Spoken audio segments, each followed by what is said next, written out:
Hello everyone. So welcome back to the channel. I hope आप सभी लोग बहुत अच्छे होंगे और अपनी तैयारी बहुत अच्छे तरीके से कर रहे होंगे। अभी रिसेंटली एसबीआई जो जूनियर एसोसिएट्स का प्रीलिम्स का एग्ज़ाम था, उसका जो रिज़ल्ट अभी हाल फिलहाल में डिक्लेयर हो चुका है।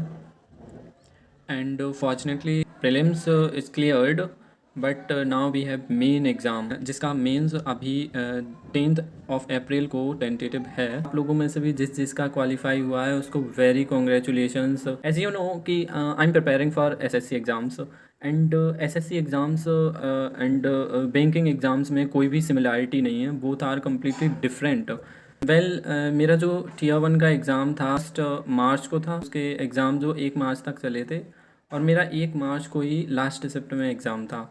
अटेम्प्ट था उसमें मेरा 66 था। अकॉर्डिंग टू द अटेम्प्ट्स मुझे लगा कि आई थिंक ये नहीं होगा, क्योंकि मैंने प्रीवियस ईयर का कट ऑफ देखा था, वो 67 पॉइंट समथिंग था एंड मेरा तो इतना अटेम्प्ट भी नहीं रहा था। बट इस बार ज़्यादा वैकेंसीज़ होने के वजह से कट ऑफ इतनी कम गई है and you can see the cut off बिल्कुल मेरे मार्क्स पे कट ऑफ लगी है। सो आई थिंक आई एम लक्की कि मुझे मेंस लिखने का मौका इसमें भी मिल रहा है। Well, it was my first attempt in any bank exams, not only SBI, किसी भी बैंक एग्ज़ाम में ये मेरा पहला अटैम्प्ट है। जिस हिसाब से मेरे अटैम्प्ट थे, मार्क्स थोड़े और आने चाहिए थे, बिकॉज जो एसबीआई वाले हैं वो हमें सिर्फ नॉर्मलाइज्ड स्कोर दिखाते हैं, हमारा रॉ स्कोर नहीं दिखाते, ना सेक्शन के स्कोर दिखाते हैं, डायरेक्ट हमारा नॉर्मलाइज्ड स्कोर देते हैं। सो मुझे लगता है कि शायद मेरा नॉर्मलाइज्ड स्कोर थोड़ा सा कम हो गया है रॉ स्कोर के कंपैरिजन में, बिकॉज मैंने कोई निगेटिव तो मैंने किए नहीं थे।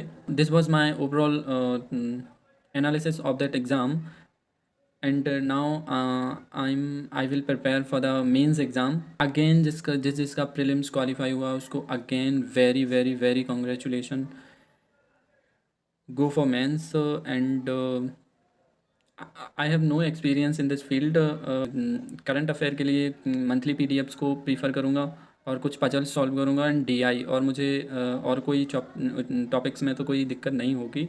एंड इसमें जनरली मैथ्स में अरिथमेटिक आता है, सो अरिथमेटिक को थोड़ा रिवाइज करेंगे एंड दैट्स इट। इसका सीन भी एकदम सेम है जैसा सीजीएल में रहता है। टीयर 1 क्वालिफाई नेचर का होता है एंड फाइनल मेरिट जो लगती है, वैकेंसी मिलती है, वो हमें टीयर 2 के परफॉर्मेंस के हिसाब से मिलती है। सो कोशिश यही रहेगी कि मेंस में एक अच्छा स्कोर लेके आऊँ। सो ये 10 दिन मैं बहुत अच्छे तरीके से यूटिलाइज़ करूँगा और ज़्यादा से ज़्यादा मैं कोशिश करूँगा कि मैं मॉक दूँ। एटलीस्ट डेली एक मॉक तो देना ही पड़ेगा। अब मैंने अभी मेंस के लिए एक भी मॉक नहीं दिए और प्रीलिम्स के लिए भी मैंने जनरली 2 से 3 मॉक्स ही दिए थे एंड मैं एग्ज़ाम देने चला गया था। मैं जनरली बैंक के लिए प्रिपेयर ही नहीं कर रहा था, बट एग्ज़ाम दे के मुझे ऐसा लगा कि कहीं ना कहीं बैंक ज़्यादा ठीक है एसएससी के कंपैरिजन में, बिकॉज एसएससी में हमें बहुत ज़्यादा पढ़ना पड़ता है, बहुत ज़्यादा मैथ का सिलेबस है। यहाँ पे चीज़ें कम हैं लेकिन उनका वेटेज बहुत ज़्यादा है। तो इस हिसाब से मुझे बैंक्स के एग्ज़ाम थोड़े ज़्यादा अच्छे लगे, ज़्यादा रिलेवेंट लगे हैं as compare to SSC exams. और यहाँ पे कट ऑफ भी बहुत कम रहती है। You can see 49.25% cut off जाता है। That's it's enough. And you know Chhattisgarh का 29 मार्क्स है। मैं देख के रह गया कि यार 29 marks out of 100। And one more thing, mock test कहाँ से थे?